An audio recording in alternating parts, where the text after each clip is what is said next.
चलिए question number 13 देखते हैं। क्वेश्चन नंबर 13 में क्या कहा गया है कि एम एक्स की पावर एम एन एक्स की power n is equal to 0 है, तो एक्स की पावर एन के पदों में यानी इनके टर्म्स में 1/x की पावर एम प्लस एक्स की पावर एन प्लस 1/x की पावर एम माइनस एक्स की पावर एन। अगर आपको दिखाई नहीं दे रहा हो, बहुत बड़ा क्वेश्चन है। अरे कहाँ गया? ठीक है, थोड़ा सा आप इसको देखने की ट्राई करिए और आप लगाने का भी ट्राई करिए। मैं देखने का ही नहीं कहूँगा, आप लगाने का भी ट्राई करिएगा। ठीक है, स्क्रीनशॉट ले लीजिए और आराम से देखिए, ट्राई करिए, फिर बताते हैं आपको। तो इस तरीके का सवाल है, तो इसके लिए थोड़ा सा ये ऐसे कैलकुलेशन ना, मतलब ऐसे क्वेश्चन आपका टाइम खाएंगे। तो अगर आप इसमें 1 मिनट से ज़्यादा समय ले रहे हैं तो ठीक है, कोई बात नहीं, बहुत ज़्यादा दिक्कत की बात नहीं है। ठीक है, चलो थोड़ा सा मैं इसको सॉल्व करता हूँ। थोड़ा सा इसको जस्ट 1 मिनट। आप लोगों को दिखाई दे रहा होगा, क्योंकि मुझे स्पेस भी चाहिए। मैं इसको थोड़ा सा सॉल्यूशन में लाता हूँ। इसको ये उस साइड जाएगा तो ये 0, ये माइनस का है तो प्लस का हो जाएगा, यानी कि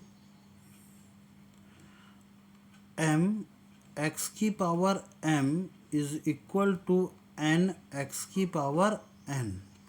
और यहाँ से मैं एक्स की पावर एम अपॉन एक्स की power n is equal to n upon m ये ले लेता हूँ, यानी इस वाली पावर को मैंने नीचे कर लिया बेसिकली। ठीक है, समझ में आ गया होगा।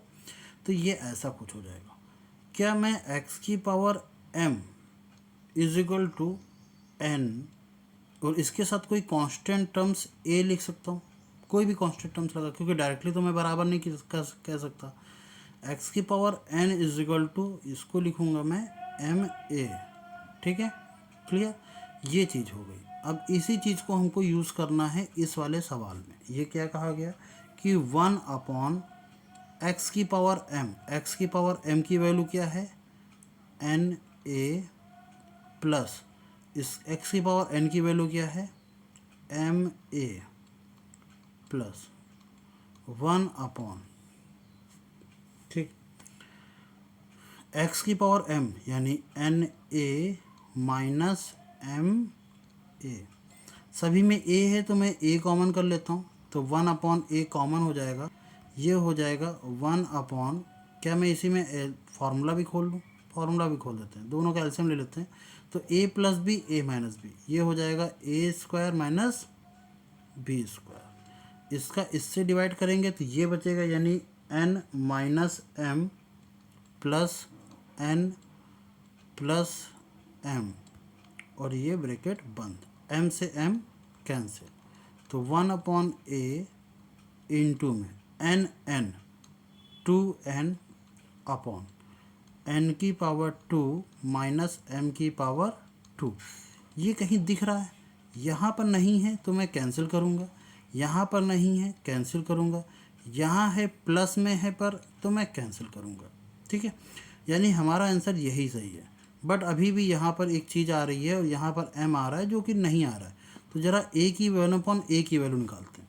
यहाँ से अगर हम, वो भी कह रहा है एक्स की पावर n के टर्म्स में ना, तो इसको सॉल्व करते हैं। तो a की वैल्यू कितनी हो जाएगी एक्स की पावर n अपॉन में m, तो 1/a की वैल्यू कितनी हो जाएगी m अपॉन एक्स की पावर n मल्टी, इसमें रख दो, क्या हो जाएगा m का m अपॉन एक्स की power n 2n upon n square minus m square. तो 2 times of m n upon x की पावर n और n square minus m square. ठीक है, आप चाहो तो पहले से ही लगा सकते थे, ऐसा नहीं है, मैंने आंसर पहले ही फाइंड कर लिया था। बट एक्चुअल में सही से आंसर आता है कि नहीं, इस तरीके से लगाने के लिए मैंने आपको करके दिखाया।